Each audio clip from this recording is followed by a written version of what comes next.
ዛሬ አንዱን ገጽ ሲያሰማ ወይም ሲሐፍዝ ወደ ኋላ ተመልሶ 3 ገጾችን ምን ማድረግ ያስፈልጋል ማጥናት ያስፈልጋል ለእያንዳንዱ አንድ ገጽ 3 ወደ ኋላ የምንመለሳቸው መልሰን የምናጠናቸው ገጾች ሊኖሩ ይገባል ሁሉ ጊዜ حفظን ከሙራጃ ጋር ማስተሳሰር ግድ ይላል حفظ ላይ ሌላው ወሳኙ ሶስተኛው ነጥብ ደግሞ حفظን ከትርጉም ጋራ ማገናኘት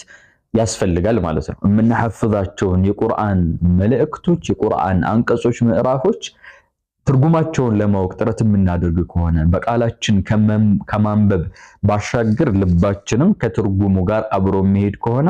አንረሳውም ቀጣይነትም ይኖረዋል ለዚህ ደግሞ ወሳኙ ነገር